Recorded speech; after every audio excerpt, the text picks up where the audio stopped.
satış yaptı yani.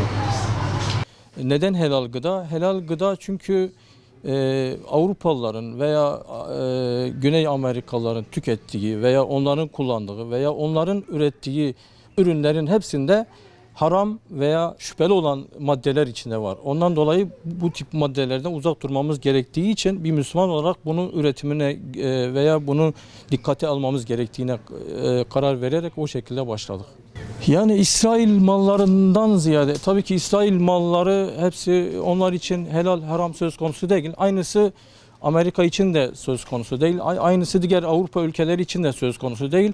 Onlarda öyle bir olgu yok. Onlarda helal veya harama dikkat etmezler. Ama İsrail mallarını özellikle tüketmememiz gerektiği konusuna gelince en önemli şey onların bizim en büyük düşmanımız olmaz. Tarihin her döneminde Hazreti Yakup'un zaten lakabı İsrail. Hazreti Yakup'un çocuklarından 12 çocuğu hepsi Beni İsrail olarak bilinir ve kendi kardeşlerini, öz kardeşlerini Hazreti Yusuf Aleyhisselam'ı kuyuya atarak bu zulme başladılar. Ve oradan bugüne kadar, o zamandan Hazreti Yusuf kuyuya atmasından bugüne kadar sadece hayatları zulümle geçmiş, fitne fesatla geçmiş, kendi peygamberlerini öldürmüş bir kavim. Tarih boyunca İslam'ın düşmanı olmuş, peygamber öldürmüş bir kavmin tabii ki ürünlerini tüketmemek, ürünlerini almamak gerekir. Şimdi İsrail ürünlerini boykot etme açısından şöyle bir sloganımız var. Gindes olarak bir gün değil her gün boykot. Temel noktamız bu. Yani boykot sadece işte şimdi savaş dönemi. Ben boykot yapayım ama yarın savaş biraz gevşeyince veya savaş biraz bitince tamam boykotu bırakayım değil. Her zaman kendi ürünlerimizi kendimiz üretmek ve onları tüketmek mecburiyetindeyiz. Ve bunun için çalışma yapmak zorundayız. Hindistan'ın bağımsızlığı sırasında çünkü Hindistan'ı İngilizler işgal etmişti. O zaman şöyle bir şey yapıyor Mahatma Gandhi. Kendi keçisini alarak bir mağaranın içine giriyor ve 3 ay mağarada kalıyor. Çıktığı zaman büyük bir halk topluluğu onu karşılıyor. Mahatma Gandhi karşılıyor ve diyor ki ben 3 ay boyunca burada kaldım. Hiç İngiliz malı tüketmedim ve hayattayım. Siz de bunu yaparak onları bitirebilirsiniz diyor. Ve bağımsızlığını o şekilde kazanıyor. Her şey savaş değil. Bu da bir savaştır yani. İsrail mallarını veya Amerika'nın mallarını tüketmemek de bir savaştır. Dolayısıyla yani bu konuda çok dikkat etmemiz gerekir. Gıdaların içinde yani şöyle bir şey söyleyeyim. Aşağı yukarı 3500 gıdaların içinde kullanılan katkı maddeleri var. Kodlu katkı maddeleri var. Bunun yani içinde helal olarak kabul ettiklerimiz var. Şüpheli olanlar var, haram olanlar var. Mesela haram olanlardan birkaçını ben size zikredeyim.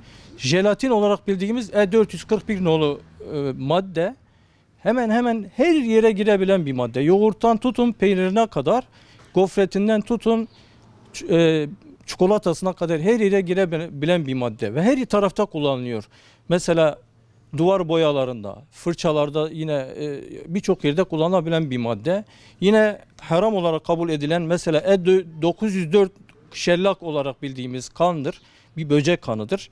Yine 920 ve 921 olarak yufkalarda ve ilaçlarda kullanılan özellikle balgam sökücü ilaçlarımızda kullanılan bu madde asetilsistein veya lesistein diye bildiğimiz bu madde Çin'de bir sektördür ve insan saçından yapılır.